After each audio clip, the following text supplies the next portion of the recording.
Assalamualaikum warahmatullahi wabarakatuh. Izin memperkenalkan diri, saya Adelia Novitasari dengan NPM 231407109 dari kelas Tab C. Di sini saya akan menjelaskan tentang motor bakar 4 tak bensin.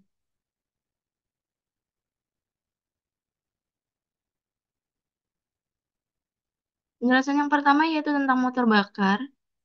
Motor bakar adalah salah satu jenis mesin kalor, yaitu mesin yang mengubah energi termal untuk melakukan kerja mekanik atau mengubah tenaga kimia bahan bakar menjadi tenaga mekanis.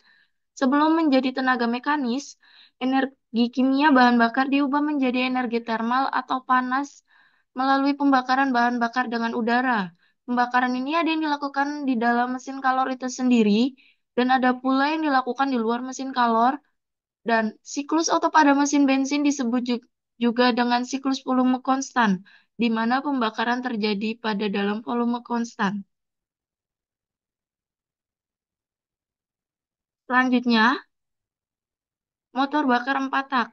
Pada motor bensin atau mendapat energi termal diperlukan proses pembakaran dengan menggunakan campuran bahan bakar dan udara di dalam bensin, sehingga motor bensin disebut juga sebagai motor pembakaran dalam atau internal combustion engine. Di dalam proses pembakaran ini, gas hasil pembakaran yang terjadi sekaligus berfungsi sebagai fluida kerja. Prinsip kerja dari motor bensin adalah berdasarkan siklus udara pada volume konstan atau Otto cycle, atau bisa disebut siklus ideal motor bensin. Di dalam kenyataannya, siklus ideal ini sulit terjadi. Perbandingan kompresi Perbandingan kompresi bensin dirancang sesuai dengan aplikasi dan bahan bakar yang digunakan. Pengaruh penggunaan berbagai jenis bahan bakar seperti premium Pertamax dan Pertamax Plus terdapat unjuk kerja motor bensin 4 tak.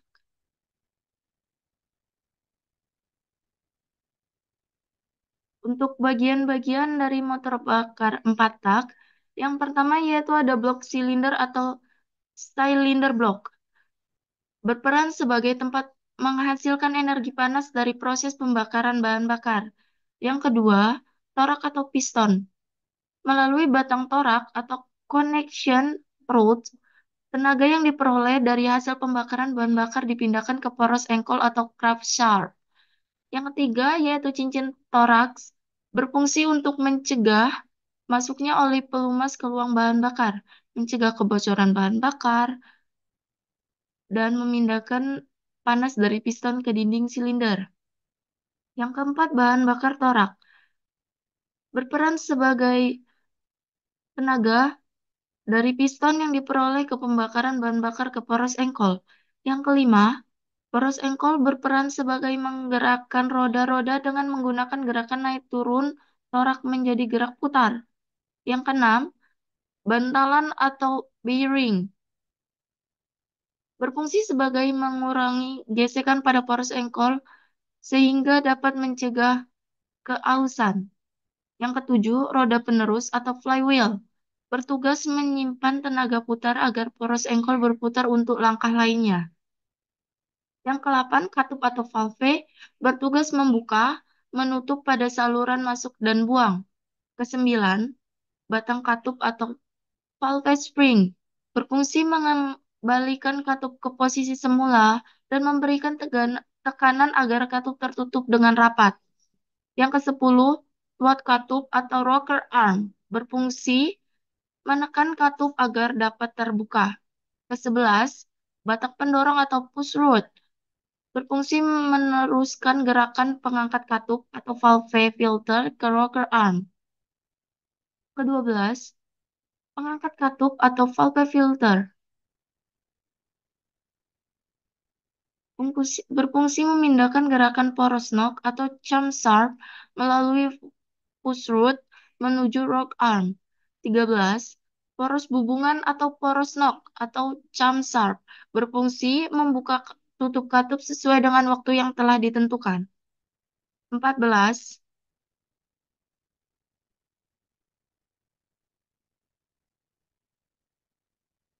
Carter atau oil pan merupakan tempat untuk menampung oli pelumas. 15. batang luncur aksial atau truss washer berfungsi untuk menstabilkan pergerakan poros engkol agar tidak bergerak maju mundur.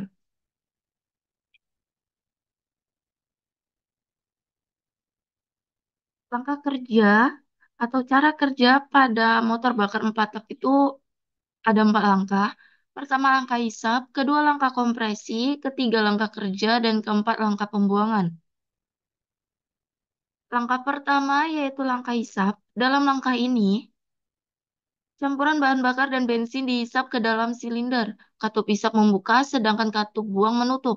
Waktu torak bergerak dari titik mati atas atau MTA ke titik mati bawah atau MTB, menyebabkan ruang silinder menjadi vakum dan menyebabkan masuknya campuran udara dan bahan bakar ke silinder yang disebabkan adanya tekanan udara. Yang kedua, yaitu langkah kompresi. Dalam langkah ini, campuran udara dan bahan bakar dikompresikan. Katup hisap dan katup buang tertutup. Waktu torak naik dari titik mati bawah atau MTB ke titik mati atas atau MTA, campuran yang dihisap tadi dikompresikan. Akibatnya, tekanan dan temperaturnya akan naik, sehingga akan mudah terbakar. Saat inilah percikan api dari busi terjadi. Poros engkol berputar 1 kali ketika torak mencapai titik mati atas atau MTA. Yang ketiga, langkah kerja dal- yang ketiga, langkah kerja. Dalam langkah ini, mesin menghasilkan tenaga untuk menggerakkan kendaraan. Saat torak mencapai titik mati atas atau MTA, pada saat langkah kompresi, busi memberikan loncatan bunga api pada campuran yang telah dikompresikan. Dengan adanya pembakaran, kekuatan dari tekanan gas pembakaran yang tinggi mendorong torak. Yang keempat, yaitu langkah pembuangan. Langkah pembuangan yaitu dengan gas yang sudah terbakar akan dibuang keluar silinder. Katup buang membuang, katup buang membuka, sedangkan katup isap menutup. Waktu torak bergerak dari titik mati atau MTB ke titik mati atas atau MTA, mendorong gas bekas keluar dari silinder. Pada saat akhir, langkah buang dan awal langkah isap kedua katup akan membuka sedikit atau palpe overlap yang berfungsi sebagai langkah pembilasan atau campuran udara dan bahan bakar baru mendorong gas sisa hasil pembakaran. Ketika torak mencapai MTA, akan mulai bergerak lagi untuk menghisap langkah berikutnya.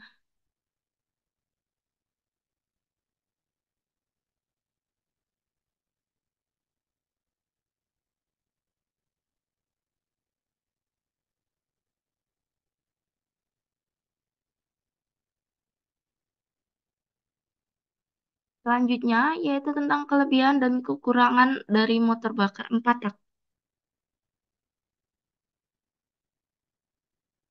Kelebihan yang pertama, yaitu pembakaran bahan bakar pada motor bakar 4 langkah lebih sempurna dibandingkan dengan motor bakar 2 tak, sehingga lebih hemat dalam pemakaian bahan bakar.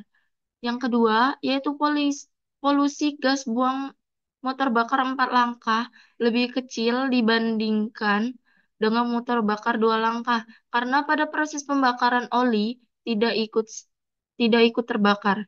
Yang ketiga, tenaga yang dihasilkan motor bakar 4 langkah lebih besar dibandingkan dengan motor bakar 2 langkah pada posisi temperatur kerja. Selanjutnya, kekurangan motor bakar 4 langkah. Yang pertama yaitu, secara umum, sistem pemakaian kelistrikan mesin motor 4 langkah lebih minim digunakan dibandingkan dengan motor 2 langkah.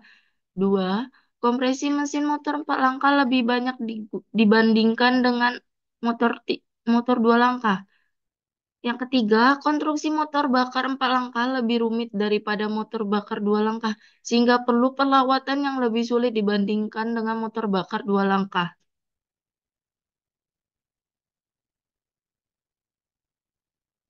Untuk sumber dari penjelasan tadi ada di jurnal yang sudah tertera.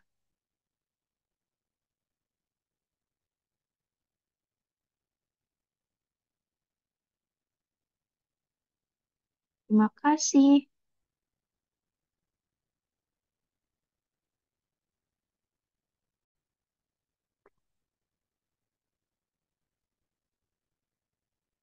Izin memperkenalkan diri, saya Delio Novitasari dengan NPM 231407108 dari kelas TEP C. Di sini saya akan menjelaskan tentang motor bakar dua tak bensin.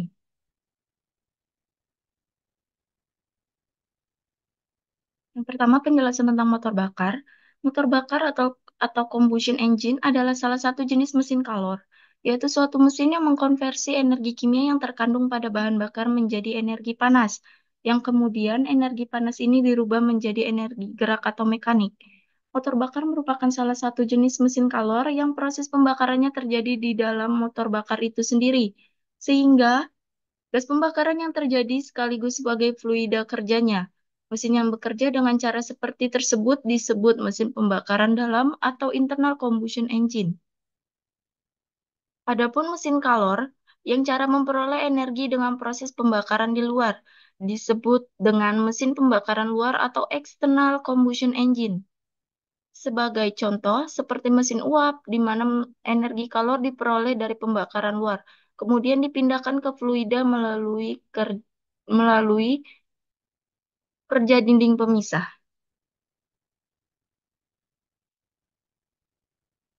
Selanjutnya, motor bakar dua tak. Motor bakar dua tak adalah jenis motor pembakaran dalam yang setiap dua langkah torak atau satu putaran poros engkol terjadi satu kali pembakaran bahan bakar atau menghasilkan satu kali langkah usaha.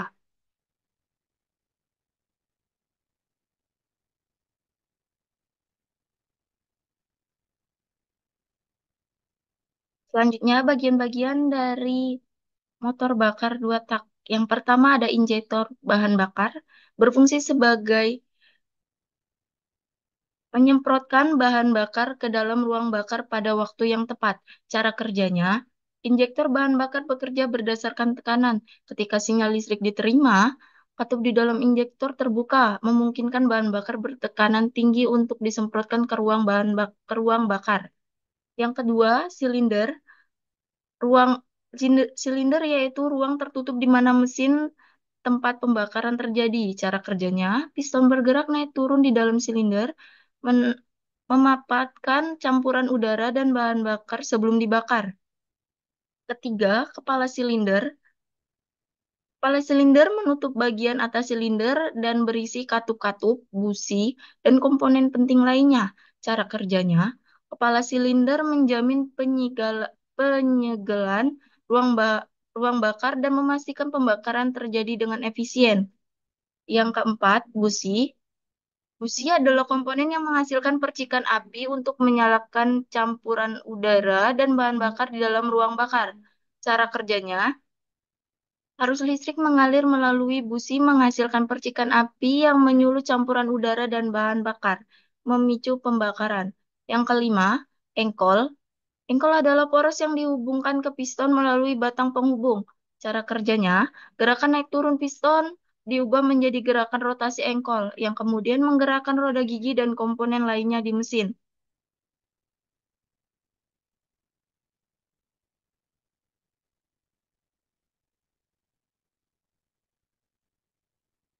Yang keenam, poros engkol. Poros engkol adalah poros utama yang memutar mesin. Cara kerjanya, poros eng poros engkol dihubungkan ke engkol, dan gerakan rotasinya menghasilkan tenaga yang menggerakkan kendaraan. Yang ketujuh, bak mesin. Bak mesin adalah wadah yang berisi oli pelumas untuk mesin. Cara kerjanya, oli pelumas disimpan di bak mesin dan dipompa ke berbagai komponen mesin untuk mengurangi gesekan keausan. Yang ke-8, batang penghubung. Batang penghubung menghubungkan piston ke engkol. Cara kerjanya, batang penghubung mens- menstamisikan gaya dorong dari piston ke engkol, mengubah gerakan linear piston menjadi gerakan rotasi engkol. Yang kesembilan, port. Saluran masuk, transfer, dan pembuangan. Fungsinya, port adalah saluran yang memungkinkan udara, bahan bakar, dan gas buang untuk masuk ke dan keluar dari silinder. Cara kerjanya, untuk saluran masuk, mengalirkan campuran udara dan bahan bakar ke dalam silinder. Untuk saluran transfer, menghubungkan ruang bakar ke saluran pembuangan dalam mesin dua tak. Dan yang terakhir untuk saluran pembuangan, mengalirkan gas buang keluar dari silinder. Yang ke-10, piston. Piston adalah komponen yang bergerak naik turun dari dalam silinder, memanfaatkan campuran udara dan bahan bakar dan mendorong batang penghubung. Cara kerjanya, piston digerakkan oleh tekanan pembakaran dan gerakannya menghasilkan tenaga yang menggerakkan listrik. 11. Cincin piston. Cincin piston adalah komponen kecil yang dipasang di sekitar piston untuk menyegel ruang bakar dan mencegah oli pelumas masuk ke ruang bakar. Cara kerjanya, cincin piston membantu menjaga tekanan pembakaran di dalam silinder dan mencegah oli pelumas bocor ke ruang bakar.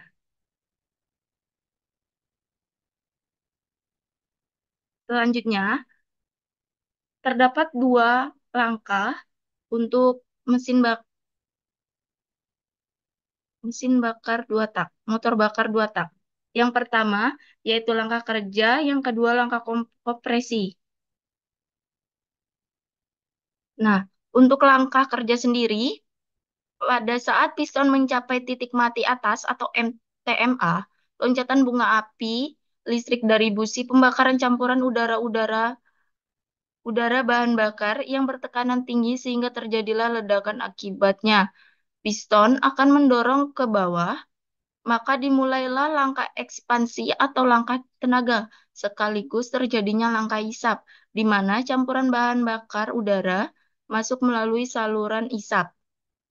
Yang kedua, langkah kompresi. Setelah piston mencapai titik mati bawah atau TMB, maka piston akan kembali bergerak menuju titik mati atas. Gerakan ini akan mengompres campuran bahan bakar udara yang telah berada di dalam silinder.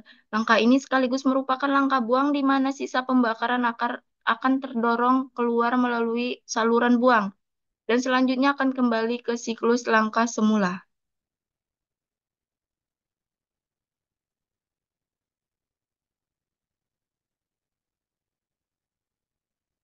Kelebihan dari motor bakar dua tak. Pertama, dari mesin dua tak yakni memilih output tenaga yang lebih besar ketimbang mesin empat tak. Kapasitas mesin empat tak yang lebih besar dari dua tak, namun dari sisi tenaga yang dihasilkan tidaklah lebih besar. Berikutnya, mesin dua tak terkenal lebih responsif ketimbang mesin empat tak. Hal ini terjadi karena mesin dua tak hanya membutuhkan dua langkah dalam satu siklus untuk menghasilkan tenaga. Tidak melulu soal tenaga yang dihasilkan, kelebihan mesin dua tak juga terletak pada konstruksi mesinnya yang lebih sederhana. Komponen yang ada pada mesin dua tak juga lebih sedikit.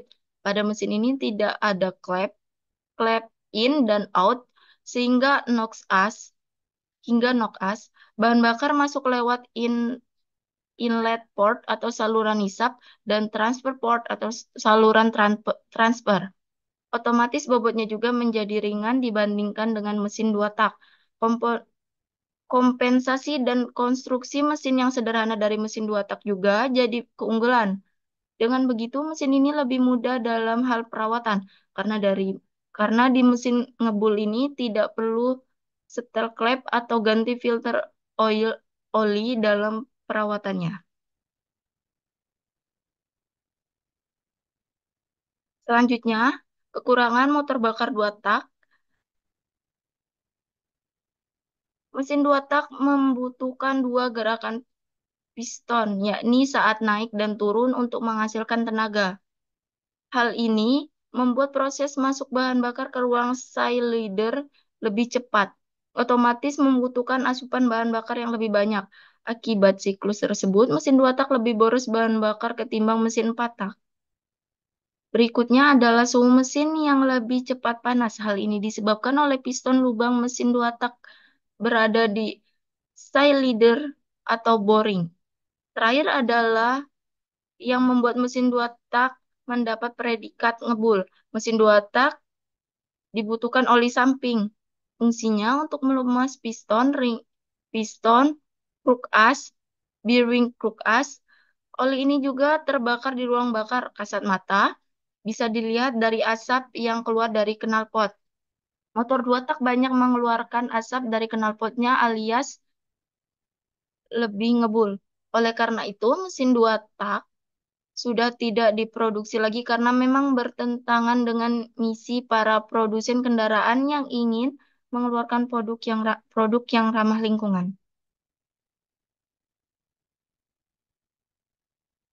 Ini untuk sumber materinya. Terima kasih.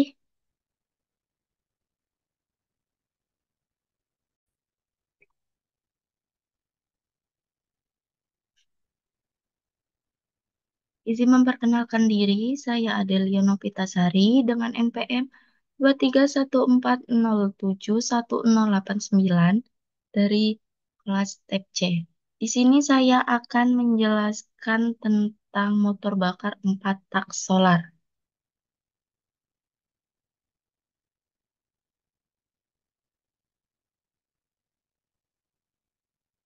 Yang pertama yaitu penjelasan tentang motor diesel.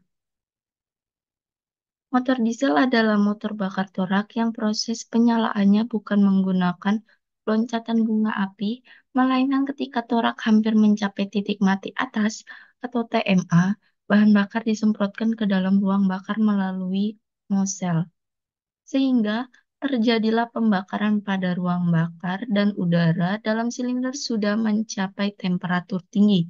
Syarat ini dapat terpenuhi apabila perbandingan kompresi yang digunakan cukup tinggi, yaitu berkisar 16 sampai 25. Bahan bakar berperan penting sebagai pendorong kinerja mesin diesel menjadi lebih maksimal. Motor diesel juga merupakan compression ignition atau CI engine, di mana penyalaan pembakarannya terjadi akibat adanya tekanan kompresi yang tinggi. Hal ini dapat terjadi karena konstruksi motor diesel menghasilkan perbandingan kompresi yang lebih tinggi dari motor bensin.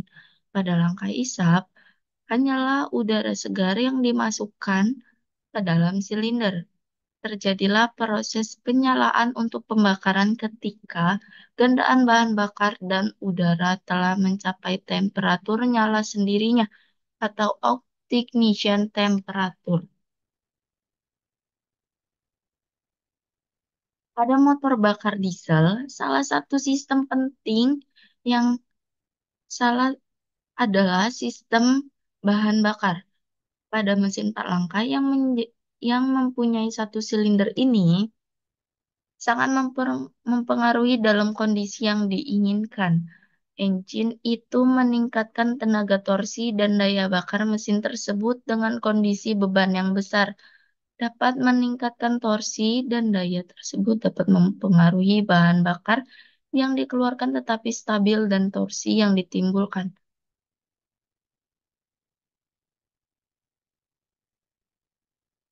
Selanjutnya, yaitu penjelasan tentang bagian-bagian motor bakar diesel. Yang pertama yaitu silinder. Silinder merupakan komponen utama di mana proses pembakaran terjadi. Ini adalah tabung logam yang terletak di dalam blok mesin. Di dalam silinder, piston bergerak naik dan turun, dan ruang bakar terbentuk di bagian atasnya. Yang kedua yaitu piston. Piston adalah komponen yang bergerak naik dan turun di dalam silinder. Piston menutup ruang bakar saat bergerak ke atas pada langkah kompresi dan membantu mendorong gas hasil pembakaran keluar pada langkah pembuangan.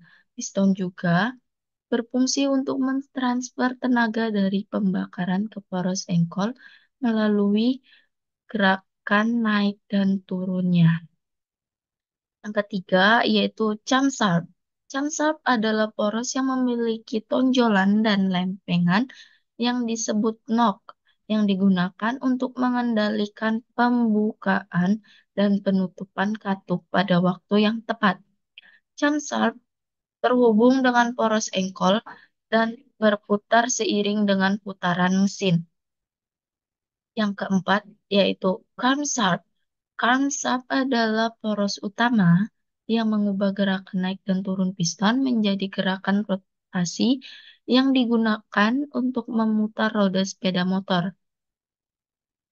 Tenaga yang dihasilkan dari pembakaran di dalam silinder transfer camshaft melalui poros engkol yang kemudian menggerakkan roda sepeda motor. Yang ke yang kelima yaitu klep. Klep adalah komponen yang mengatur aliran udara dan bahan bakar ke dalam silinder serta mengeluarkan gas hasil pembakaran dari silinder. Ada dua jenis klep, yaitu yaitu katup masuk dan katup pembuangan. Katup masuk yaitu yang mengatur aliran udara dan bahan bakar ke dalam silinder. Sedangkan untuk katup pembuangan yang mengeluarkan gas hasil pembakaran dari silinder setelah proses pembakaran selesai.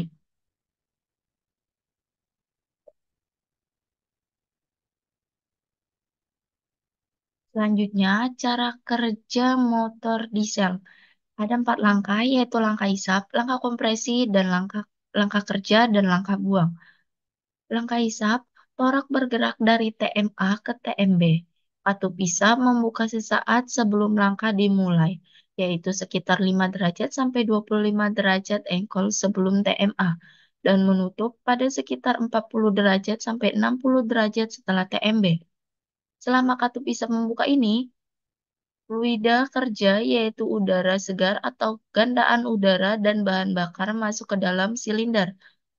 Selanjutnya langkah kompresi, torak bergerak dari TMB ke TMA.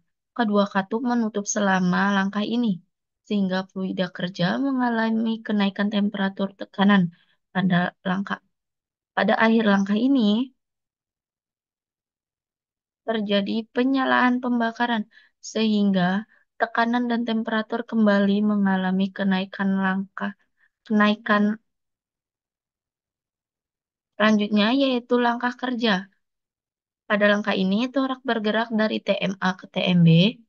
Langkah kerja torak bergerak dari TMB ke TMA sebagai akibat gaya dorong dari tekanan yang menghasilkan tenaga bagi poros engkol. Selanjutnya, langkah buang. Torak bergerak dari TMB ke TMA atau buang membuka sesaat sebelum langkah kerja berakhir, yaitu sekitar 40 derajat sampai 60 derajat sebelum TMB, dan menutup sekitar 10 derajat sampai 30 derajat setelah TMA. Dengan dorongan gerakan torak ini, gas hasil pembakaran akan mengalir keluar silinder selama katup buang membuka. Setelah langkah ini, torak bergerak kembali menuju TMB dan memulai langkah isap kembali. Selanjutnya, sistem bahan bakar. Secara sederhana, sistem bahan bakar pada motor diesel berfungsi untuk menyalurkan bahan bakar dengan takaran yang sesuai dengan kerja motor diesel tersebut. Komponen utama sistem bahan bakar motor diesel 4 tak silinder tunggal atau horizontal meliputi tangki bahan bakar, keran, saringan bahan bakar, pompa injeksi bahan bakar, pipa penyaluran dan pipa tekanan tinggi, serta injektor atau katup injeksi bahan bakar.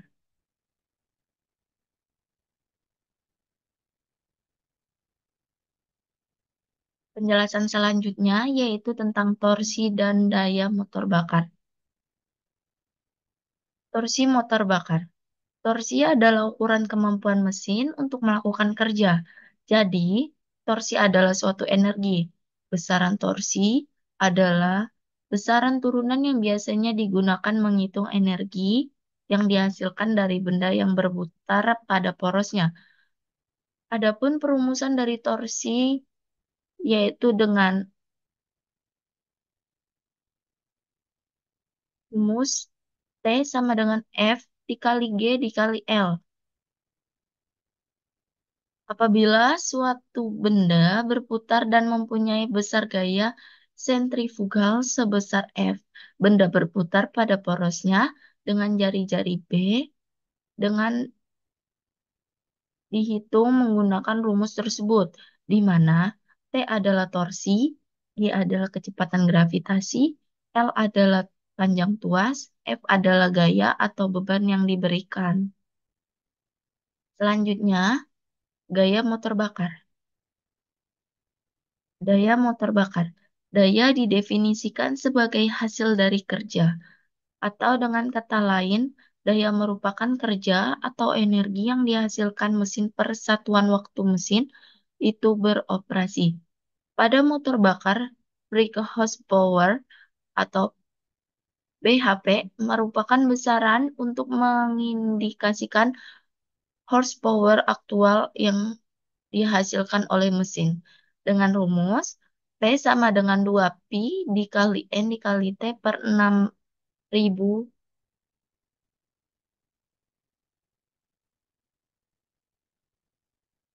Ini untuk sumbernya.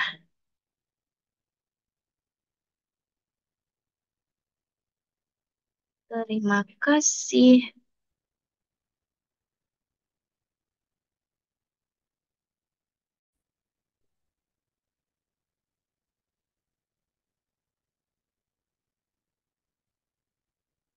Izin memperkenalkan diri, saya Adelia Novitasari dengan NPM 2314071089.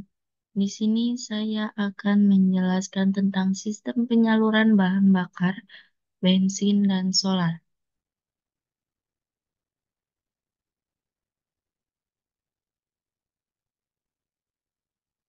Penjelasan yang pertama yaitu tentang karburator. Karburator adalah komponen penting pada kendaraan bermotor. Karburator berfungsi sebagai mencampur udara dan bahan bakar yang seimbang ke dalam mesin motor, mengendalikan atau mengatur kecepatan mesin. Di dalam karburator terdapat lubang atau pipa yang disebut dengan venturi. Diameter venturi berpengaruh besar terhadap performa motor bakar.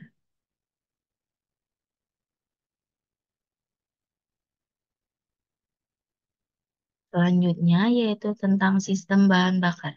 Sistem bahan bakar karburator atau yang disebut juga sistem bahan bakar konvensional merupakan sistem bahan bakar untuk melakukan proses pencampuran bensin dan udara sebelum disalurkan ke ruang bakar. Hal tersebut merupakan fungsi dari karburator untuk memenuhi suplai campuran bahan bakar dan udara atau untuk mesin pada setiap kondisi pengoperasian. Pada sistem bahan bakar konvensional, biasanya tidak dilengkapi dengan pompa bahan bakar, akan tetapi menggunakan gaya gravitasi dari tangki bahan bakar menuju karburator yang disalurkan melalui selang dan biasanya dilengkapi dengan saringan bahan bakar. Masalah yang umum terjadi di sepeda motor akibat kerusakan pada karburator antara lain yaitu masalah pada kecepatan rendah dan stasioner atau langsam, mesin sulit untuk hidup, terlalu banyak bahan bakar, dan masalah pada kecepatan rendah dan tinggi.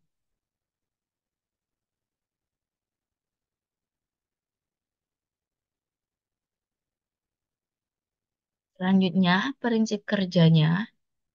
Prinsip dasar dari kerja karburator dikenal sebagai prinsip Bernoulli. Prinsip seperti ini yaitu kecepatan ideal suatu gas atau udara akan bertambah seiring dengan turunnya tekanan. Dalam keadaan tertentu, perbandingan kecepatan dan tekanan bisa dikatakan hampir linear. Katakanlah kecepatan akan naik dua kali, tekanan turun 2 kali.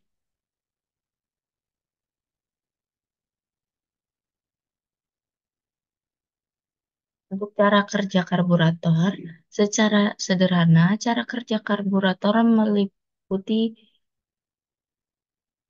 seperti pada gambar yang tertera, adanya perbedaan tekanan antara ruang venturi dan udara luar.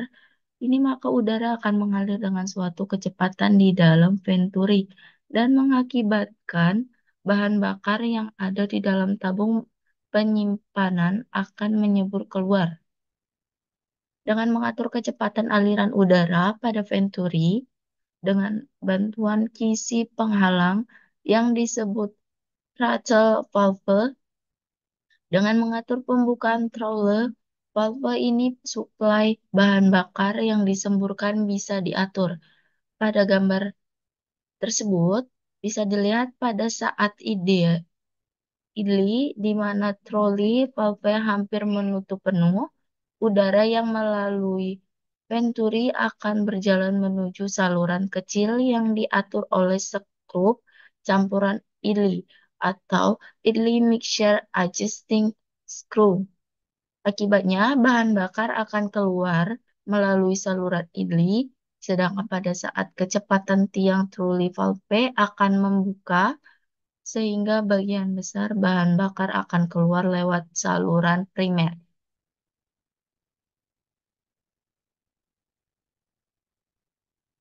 Untuk sistem kerjanya, pada karburator terdapat beberapa sistem. Yang pertama, sistem pelampung atau float system.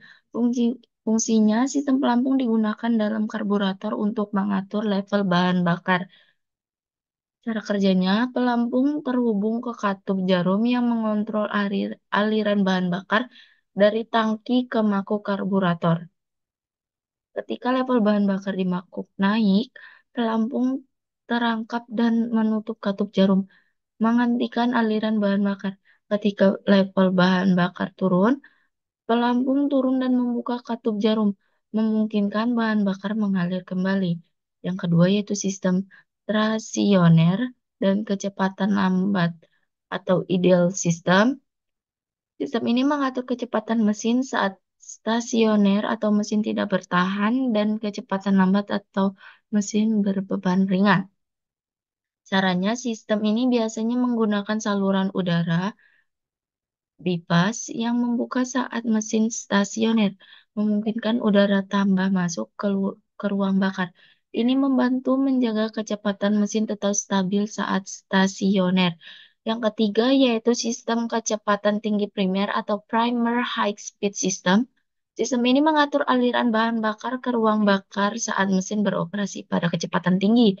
Cara kerjanya, sistem ini biasanya menggunakan jet utama atau midjet mengontrol aliran bahan bakar ke ruang bakar. Semakin besar jet utama, semakin banyak bahan bakar yang dialirkan dan semakin tinggi kecepatan mesin. Yang keempat yaitu sistem kecepatan tinggi sekunder atau secondary high speed system. Fungsinya, sistem ini membantu mengatur aliran bahan bakar ke ruang bakar saat mesin beroperasi pada kecepatan tinggi. Cara kerjanya, sistem ini biasanya menggunakan jet sekunder atau secondary jet yang membuka saat mesin mencapai kecepatan tinggi tertentu. Jet sekunder membantu menyediakan bahan bakar untuk meningkatkan tenaga mesin. Yang kelima yaitu sistem tenaga atau power system. Sistem ini bertanggung jawab untuk menyediakan aliran bahan bakar yang optimal untuk menghasilkan tenaga maksimum. Cara kerjanya, sistem ini biasanya melibatkan kombinasi jet utama, jet sekunder, dan sistem akselerasi untuk memastikan aliran bahan bakar yang tepat untuk berbagai kondisi beban. Yang keenam yaitu sistem percepatan atau acceleration system. Sistem ini membantu meningkatkan aliran bahan bakar pada sistem berakselerasi. Cara kerjanya, sistem ini biasanya menggunakan pompa akselerasi atau akselerator pump yang menyemprotkan tambahan bahan bakar ke ruang bakar saat pedal gas ditekan. Ini membantu meningkatkan tenaga mesin saat berakselerasi. Yang ketujuh yaitu sistem choke atau choke system. Sistem ini digunakan untuk memperkaya campuran udara dan bahan bakar saat di mesin dingin, membantu mudah dihidupkan. Cara kerjanya, sistem ini biasanya menggunakan katup choke valve yang membatasi aliran udara ke ruang bakar, sehingga memperkaya campuran udara dan bahan bakar. Yang ke-8, mekanisme ideal cepat atau flat idle mesin. Mekanisme ini membantu menjaga kecepatan mesin tetap tinggi saat mesin dingin, membantu mesin tetap berjalan stabil. Cara kerjanya, mekanisme ini biasanya menggunakan katup idle cepat atau flat idle valve yang membuka saat mesin dingin memungkinkan udara tambahan masuk ke ruang bakar. Yang ke-9, hot idle compressor. Komponen ini membantu mengatur kecepatan mesin saat mesin panas, mencegah mesin mati saat stasioner. Cara kerjanya, hot idle compressor biasanya menggunakan sensor suhu yang mendeteksi suhu mesin.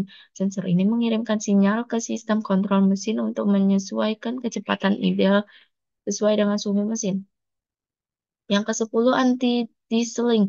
Sistem ini membantu mencegah mesin terus berputar setelah kunci kontak dimatikan atau dieseling. Cara kerjanya, sistem ini biasanya menggunakan katup anting diesel yang menutup aliran udara ke ruang bakar setelah kunci kontak dimatikan, menghentikan pembakaran dengan mencegah mesin terus berputar. Yang ke-11, dashboard. Dashboard adalah perangkat yang digunakan untuk meredam gerakan mekanis yang cepat. Cara kerjanya, dashboard biasanya berisi cairan yang bergerak melalui lubang kecil menciptakan resistensi terhadap gerakan yang cepat. Ini membantu meredam gerakan yang cepat dan mencegah kerusakan pada komponen mesin.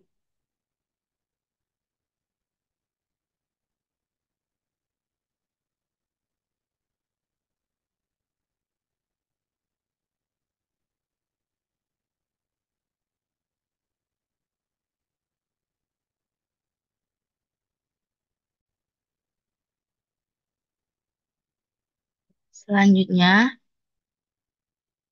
deceleration flow cut-off system. Sistem ini mengurangi aliran bahan bakar saat mesin melambat, meningkatkan efisiensi bahan bakar. Cara kerjanya, sistem ini biasanya menggunakan sensor yang mendeteksi kecepatan mesin dan mengurangi aliran bahan bakar saat kecepatan mesin turun.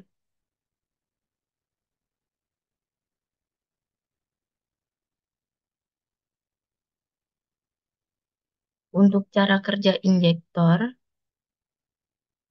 sistem bahan bakar dikelompokkan menjadi dua bagian, bagian tekanan tinggi dan bagian tekanan rendah. Tekanan tinggi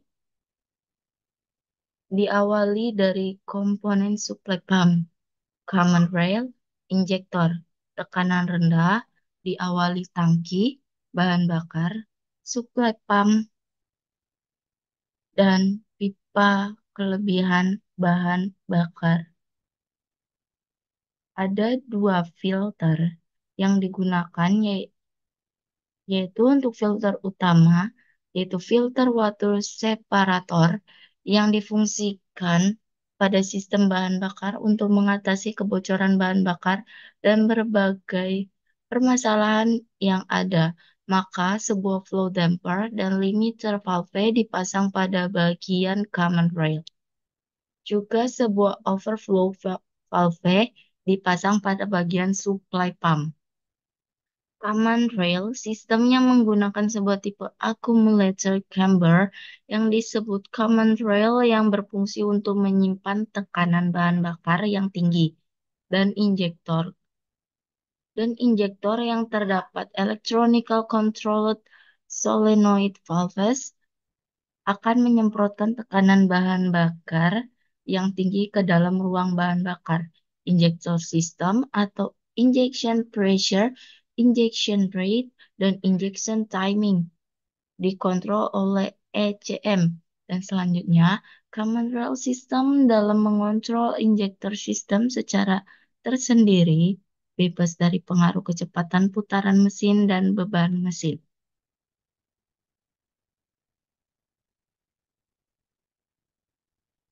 Ini untuk sumbernya.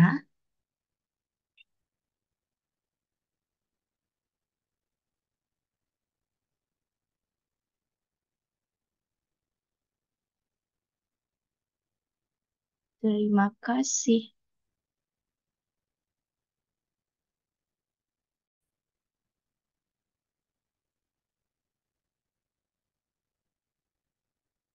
Izin memperkenalkan diri, saya Adelia Nompitasari dengan NPM 231407108 dari kelas TEP C.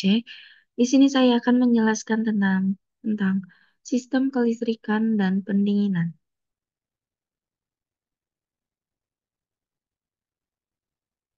Penjelasan yang pertama yaitu tentang sistem pengapian. Sistem pengapian merupakan sistem yang sangat penting pada sepeda motor. Sistem pengapian pada motor bensin berfungsi untuk mengatur proses pembakaran campuran bensin dan udara di dalam silinder sesuai waktu yang sudah ditentukan, yaitu pada akhir langkah kompresi.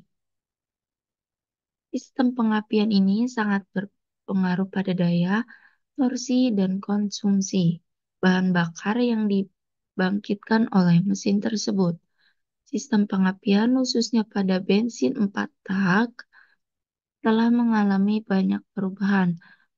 Pada saat awal sepeda motor mulai diproduksi, sistem pengapian pada motor bensin menggunakan sistem pengapian konvensional atau platina. Sistem pengapian konvensional merupakan sistem pengapian yang menggunakan platina atau kontak breaker untuk memutus dan menghubungkan tegangan baterai ke kumparan primer.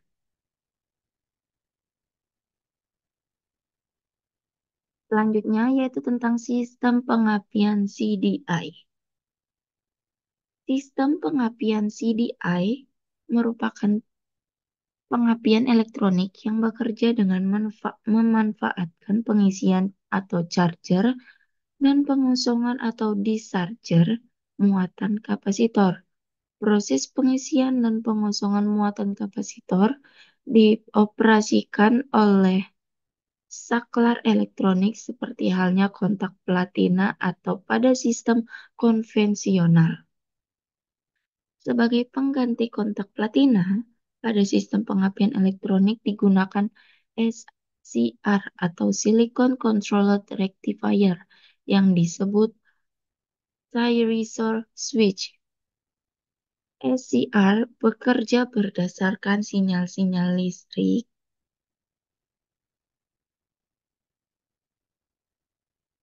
Selanjutnya yaitu cara kerja untuk sistem pengapian CDI.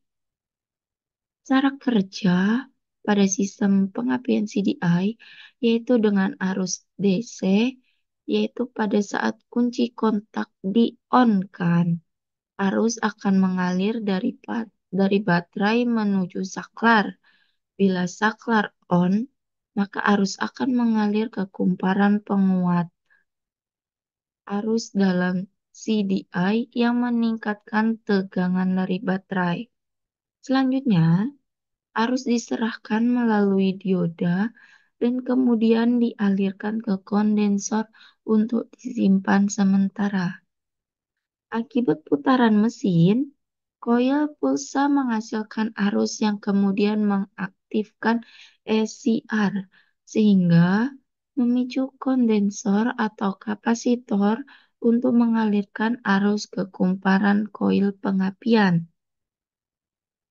Pada saat terjadi pemutusan arus yang mengalir pada kumparan primer koil pengapian, maka timbul tegangan induksi pada kedua kumparan, yaitu kumparan primer dan kumparan sekunder, yang menghasilkan loncatan bunga api pada busi untuk melakukan pembakaran campuran pada bahan bakar udara.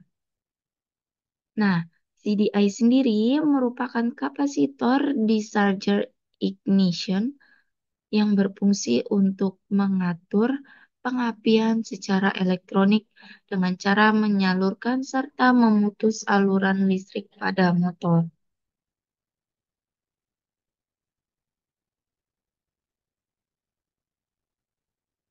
Selanjutnya, penjelasan tentang sistem pendinginan. Sistem pendinginan digunakan untuk mendinginkan temperatur mesin yang panas akibat dari pembakaran yang berlangsung di dalam silinder. Panas pembakaran akan menyebabkan terjadinya kenaikan temperatur pada bagian mesin, seperti dinding-dinding silinder, kepala silinder, katup, dan torak. Pembakaran campuran bahan bakar dan udara ini dapat mencapai pada temperatur kurang lebih 2500 derajat Celcius. Dengan temperatur yang tinggi, akan terjadi kerusakan di dinding ruang bakar, katup-katup, puncak torak, dan kemacetan cincin torak.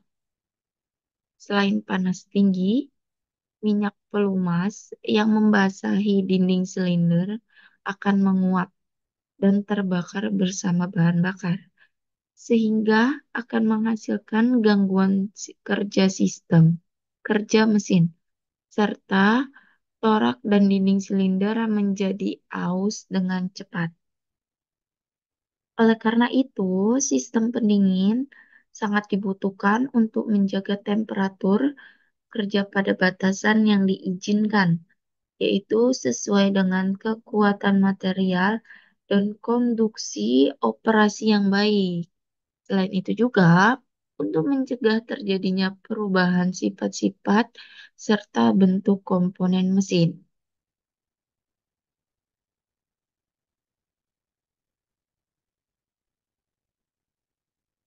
Pada sistem pendinginan, ada dua jenis, yaitu yang pertama sistem pendinginan udara atau air cooling system, dan yang kedua yaitu sistem pendinginan air atau water cooling system. Hal ini berbeda ya.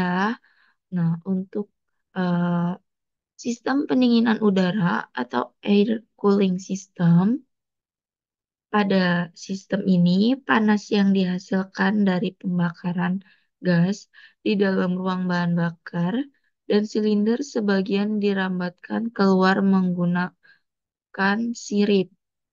Panas yang dihasilkan selanjutnya diserap oleh udara yang temperaturnya lebih rendah dari temperatur pada sirip pendingin. Untuk daerah mesin yang temperaturnya tinggi, yaitu pada ruang bakar, akan diberi sirip pendingin yang dibuat lebih panjang daripada sirip pendingin yang terdapat di sekitar silinder yang temperaturnya lebih rendah. Udara yang menyerap pada sirip pendingin harus berbentuk aliran, atau udaranya harus mengalir pada temperatur udara sekitar sirip tetap rendah sehingga menyerap panas berlangsung secara sempurna. Aliran ini kecepatannya harus sebanding dengan kecepatan putar mesin agar temperatur ideal mesin dapat tercapai sehingga pendinginan berlangsung dengan sempurna. Selanjutnya, untuk jenis pendingin yang kedua yaitu tentang sistem pendinginan air atau water cooling system. Pada sistem ini, panas dari pembakaran diserap oleh air pendingin setelah melalui dinding silinder dan ruang bakar. Karena bagian-bagian dari dinding silinder dan ruang bakar dibuat mantel-mantel air pendingin atau water jacket.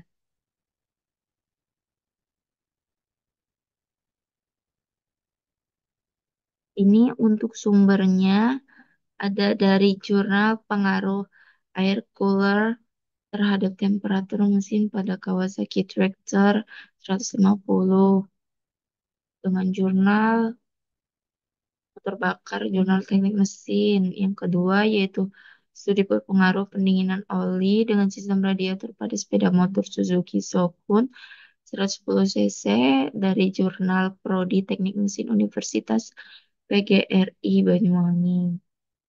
Selanjutnya ada sumber lagi dari pengaruh penggunaan CDI standar dan CDI racing terhadap daya dan torsi motor bensin 110 cc dengan bahan bakar Pertalite dari motor bakar Jurnal Teknik Mesin. Selanjutnya Ada perbandingan untuk kerja dan konsumsi bahan bakar antara motor yang mempergunakan coil standar dan busi standar dengan motor bakar yang menggunakan coil racing dan busi racing menggunakan bahan bakar Pertamax. Ini dari motor bakar Jurnal Teknik Mesin. Terima kasih.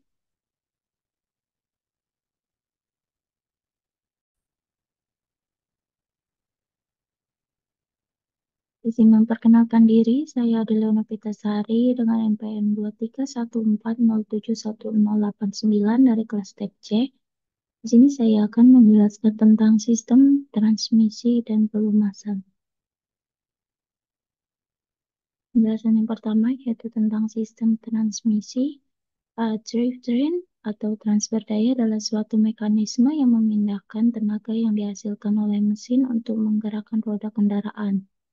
Sistem transmisi merupakan salah satu komponen penting pada drivetrain yang fungsi utamanya menyalurkan torsi keluar dari mesin ke roda penggerak. Powertrain adalah sistem penggerak mobil selain mesin, kelistrikan, dan bodi yang terdiri dari rangkaian komponen. Powertrain ini memiliki fungsi yaitu meneruskan putaran dari mesin ke roda agar kendaraan dapat bergerak. Pemindahan tenaga atau drivetrain adalah sejumlah mekanisme yang memindahkan tenaga yang dihasilkan oleh mesin untuk menggerakkan roda, karena mesin berfungsi sebagai penggerak utama dari sepeda motor atau mobil, maka harus melakukan pemindahan gigi bertingkat. Mobil harus mobil harus dilengkapi dengan sistem yang mampu menjembatani output tenaga dan torsi mesin dalam pemindahan gigi bertingkat. Sistem ini disebut drivetrain atau sistem transfer daya. Selanjutnya, transmisi daya itu ada 4 macam, yaitu transmisi mekanis, penggerak listrik, transmisi pneumatik, dan transmisi hidraulik. Yang pertama yaitu tentang transmisi mekanik. Nah, transmisi mekanik mengacu pada produk yang digunakan untuk sistem komponen bergerak, bukan sistem yang digunakan untuk jatuh daya listrik.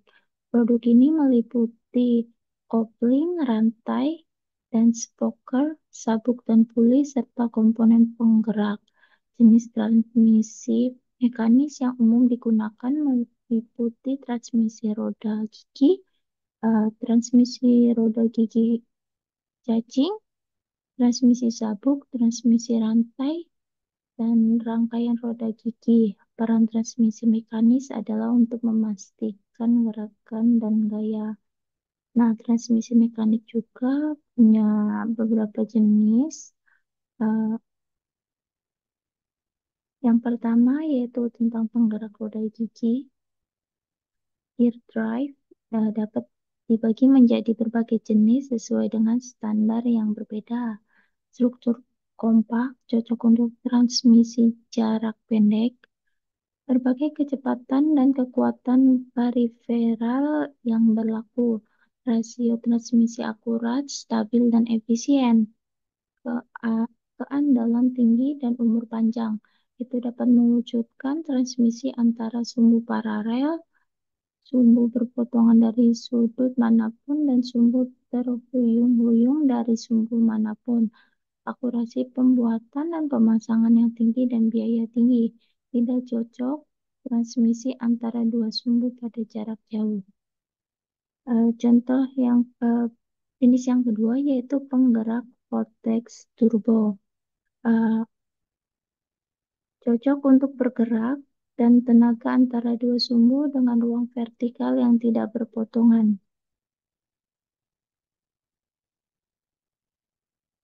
Jenis yang ketiga yaitu penggerak sabuk. Penggerak sabuk adalah transmisi mekanis yang menggunakan sabuk fleksibel yang dikencangkan pada kontrol untuk mentransmisi gerak atau daya. Jenis sabuk dapat dibagi menjadi 3 kategori sesuai dengan bentuk penampang. sabuk datar, sabuk V, dan sabuk khusus. Contoh yang keempat, yaitu penggerak rantai. Penggerak rantai adalah metode transmisi di mana gerakan dan kekuatan spoker penggerak yang memiliki bentuk gigi khusus ditransmisikan ke spoker yang digerakkan yang memiliki bentuk gigi khusus melalui rantai.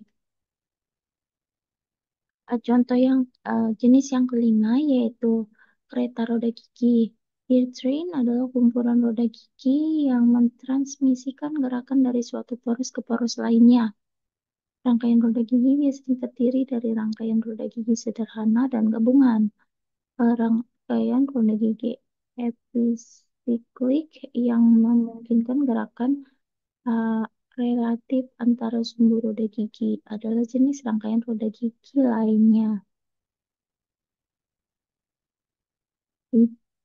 Gear train adalah sistem transmisi tenaga yang terdiri dari dua atau lebih roda gigi. Roda gigi yang pertama kali ditetapkan gaya disebut roda penggerak dan roda gigi terakhir pada kereta tempat gaya ditransmisikan disebut roda gigi yang digerakkan. Setiap roda gigi antara pengemudi dan roda gigi yang digerakkan disebut pemalas. Secara konvensional, roda gigi yang lebih kecil adalah pinion, yang lebih besar adalah roda gigi.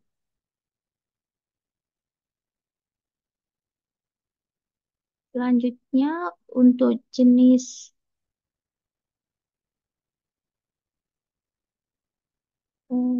yang kedua yaitu penggerak listrik.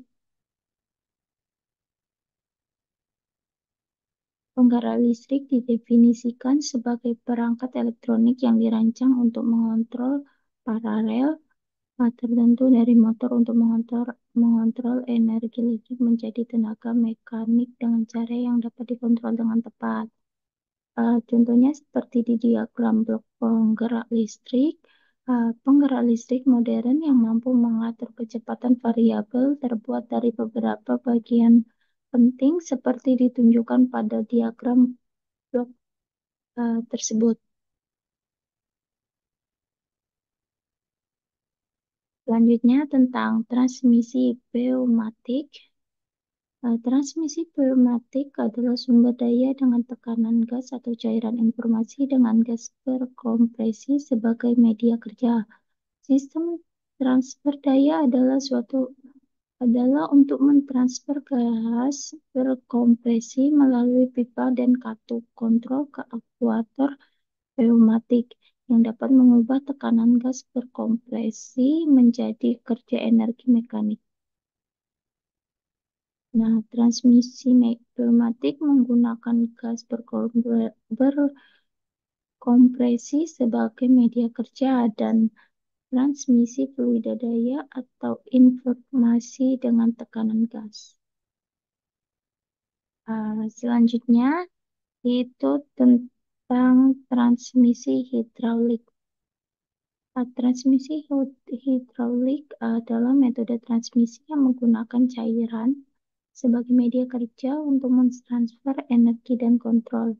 Dari sudut pandang struktural, daya keluaran persatuan berat dan daya keluaran persatuan ukuran dikompresi secara paksa dalam 4 jenis mode transmisi dan memiliki rasio inersia momen yang besar.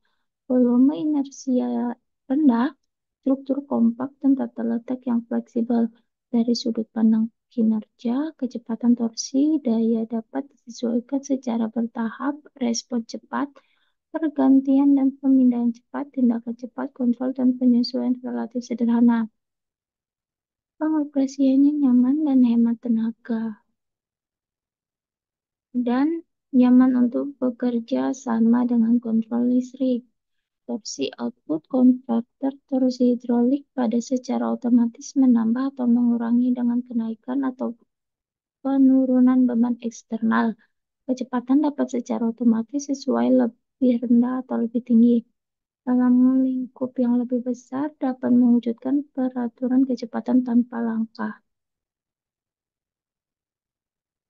Selanjutnya tentang sistem pelumasan. Sistem pelumasan memegang peran penting dalam proses kerja engine. Apabila terjadi kerusakan pada sistem pelumasan, maka kinerja engine akan terganggu. Pada proses kerjanya, komponen dalam sistem pelumasan dapat mengalami gangguan atau masalah setelah digunakan dalam waktu lama. Untuk komponennya, yang pertama yaitu ada arter, saluran yang membawa oli dari pompa oli ke berbagai komponen mesin. Yang kedua itu oli strainer, yaitu saringan kasar yang menangkap kotoran besar dalam oli sebelum masuk ke pompa oli. Yang ketiga, pompa oli bertugas memompa oli ke seluruh bagian mesin untuk pelumasan. Yang keempat, alat pengatur tekanan oli, yaitu mengatur tekanan oli yang mengalir ke mesin agar sesuai dengan kebutuhan. Yang kelima, indikator tegangan oli. Menunjukkan tegangan oli dalam mesin membantu mendeteksi masalah. Yang keenam, filter oli, yaitu membersihkan oli dari kotoran kecil dan partikel logam sebelum kembali ke mesin. Ketujuh, bypass valve, membuka jalur bypass jika filter oli tersumbat, memastikan aliran oli ke mesin tetap lancar. Kedelapan, alat pengukur ketinggian oli. Alat ini digunakan untuk memeriksa ketinggian oli dalam bak mesin, memastikan cukup oli untuk pelumasan.